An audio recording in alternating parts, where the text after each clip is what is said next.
I'm just wondering how desensitised you are by seeing a children's cot above a tunnel which you've just revealed has come from the IDF. That's right. The IDF have just released footage earlier today showing these tunnel shafts that they talk about a lot. So they've got this whole network of terror tunnels underneath Gaza, they say constantly behind civilian infrastructure. And the latest one they showed was actually in a house, somebody's regular home, in the children's bedroom underneath the crib. This was the entrance to the tunnel. On the ground floor? Yes, obviously, because it's a tunnel. I presume it must have been, yes. And it had entrance into this tunnel network. So I think this points some way towards justifying what it is they say they've been doing, which is trying to take out this infrastructure of the terrorists. But obviously, there's going to be what they call collateral damage, which is to you and me when civilians end up getting injured or killed. Of course, they tried to clear out as many civilians as they could to undertake that work. And then just in the last few minutes, actually, they've released some more footage which shows a massive tunnel that they've uncovered, one of the biggest yet, near the Erez crossing, which is a crossing between Israel and Gaza. They've actually said that they've been in there for a few weeks now, trying to make it safe and see what's in there. From the pictures, these ones you can see are actually the tunnel workshop where they worked on digging and creating the parts. Big enough, you see there, to fit that massive truck down there. Yeah. This, of course, the Erez crossing, for those who don't know, it's quite an important place because until October the 7th, it's where all sorts of goods and people crossed over between Israel and Gaza. So that included more than 800,000 Gazans who crossed in 2022 into Israel, more than 550,000 who crossed over in the first half of 2023, and had things carried on like normal, those numbers would have come close to 1 million. So this idea that Gaza was totally closed off to Israel before the massacres of the 7th of October is actually fallacious, and in reality there was the beginnings, let's say, or maybe not so much the beginnings of people being able to go across. For example, 18,500 Gazan workers used to cross into Israel in order to work there with work permits, and because the average pay in Israel is 6 times higher than in Gaza, that meant that they took money home to stimulate the economy in Gaza. So all of these things that you might have assumed were good for the Gazan economy, Gazan life, were actually ultimately scuppered by what Hamas did. And you can just see this is how they dug those tunnels. This is footage that they recovered from the actual Hamas cameras and Hamas files of them digging that massive tunnel at the Erez crossing. They say it didn't cross under the border into Israel, but it came right up to it, something like 4 kilometres of tunnels. So it's a mixture of footage that they've revealed of them trying to make it safe, and also footage they've managed to acquire of Hamas building the tunnels in the first place, using all that aid money that Britain and other countries have poured into the Palestinians' coffers, only for it to be hijacked for this sort of thing, and for their leaders to end up becoming billionaires, and many of them basing themselves now in Qatar. And it's calculated that there are 500 kilometres or miles, which one is it, of tunnels underneath Gaza, and it is a huge, perhaps almost impossible job to annihilate all of them. What is the solution to this subterranean part of Gaza?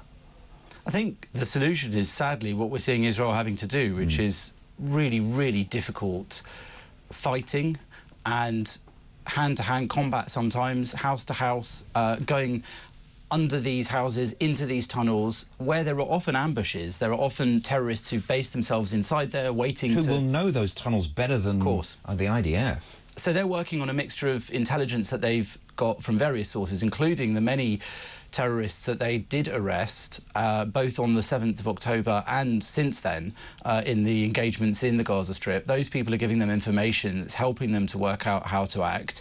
They're going into the tunnels, they're really taking the fight directly there, and of course airstrikes as well, but they can't just bomb the whole place from the air to get rid of the tunnels, because as we said, they're very often built underneath hospitals, schools, mosques. We've heard domestic homes, all sorts of civilian facilities which really should be out of bounds are now covering over these tunnels. Also, there's the possibility that some of the hostages are still inside those tunnels, and that's a terrifying idea, not just for the hostages, but also it means that to try and take them out, there is the risk of killing the hostages themselves. It's worth also just noting at this point that the UN tweeted just the other day that they condemned one of the Israeli methods of trying to get rid of the tunnels, which is they had been looking at flooding them with seawater. They'd installed pumps, and they have tested doing that. I think they started doing that to some of them. The UN said that this wasn't a good idea. It could cause difficulties in Gaza and problems. The problem here is, I think, that we see that institutions like the UN are willing to criticise what Israel's doing because it's very difficult and it involves balancing very hard decisions, but they don't really seem to have any ideas of how to deal with it. They certainly didn't do anything to stop UN money being funneled into building these tunnels. Just think about the amount of concrete, the millions and millions of dollars that it would have taken to dig them, to build them, to reinforce them. They've got blast doors, they've got toilet facilities, bathrooms, sometimes kitchens, I believe, weapons storage. All of it is what you can see from this shot. It's an IDF drone, which is actually showing the soldiers as they're looking into the mine shaft that goes into the tunnel. It goes all the way down into there and up to the Erez crossing. And I think it's just tragic to know that all of this is underneath the homes of ordinary citizens in Gaza. And here, in this example, it's there to sabotage the very crossing that was meant to provide humanitarian and financial aid to Gazans. That is the blow, isn't it? And that will resonate through Israeli society, that the very function of the Erez crossing, which was to attempt to produce something neoliberal in the Gazan economy, to encourage 18,500 Gazans to come into Israel and earn multiples of what they could do at home, being used like this. How do you think that will embolden Israeli public opinion about the war itself, the prosecution of the war, and indeed the rest of the world, who still calls for humanitarian pauses and, of course, in some extreme cases, for ceasefires? Well, this tunnel in particular goes up to 50 metres below the ground. It's quite a feat of engineering. And I do think that, particularly because of its placement there at the Erez crossing, it is very depressing, even for those who were believing that there was some kind of coexistence that could take place between the Palestinians in Gaza and the Israelis, because all of that coexistence was stopped because of what happened on the 7th of October and this tunnel. I mean, it's also worth watching. There's a bit of footage of the actual crossing point, how it was before October the 7th and how it is afterwards, because they particularly focused on it on that day as well. During the massacres, they completely trashed it. Before then, again, it would be a surprise to many British news consumers that it was more or less like an airport. The footage, it looks like a regular kind of airport. There's X-ray machines, there's sort of entrance gates, but it was a very civilised-looking place. You could see in the footage Palestinians speaking with the Israelis who were there, the military personnel who overlooked and oversaw the facility. And I think that it's remarkable that all that was going on, almost under the radar, even though it's in full sight. Those people were often crossing into Israel, not just for work, by the way, but also for medical care. Tons of Palestinians, thousands of Palestinians entered Israel to receive medical treatment. Over 7,000 Gazans entered Israel in 2022 to receive medical treatment. And I mean that had to stop as well. And you can see now what the problem is. There'll be a huge portion of Israeli society that will always be nervous, to say the least. They won't trust people coming over when, in actual fact, some of the people that were taken hostage on that day were volunteers who used to drive those Palestinians who came over at the crossings to the hospitals for treatment.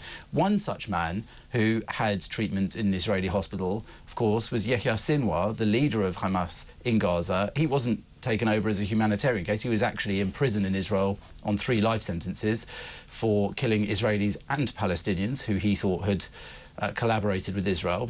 He, for example, killed one man by accident during an interrogation. He was known to be quite a brutal man, still is. He received medical care in Israel for a brain tumour. Despite all that, and despite being exchanged for Gilad Shalit, the soldier who was taken hostage, he was part of that exchange deal.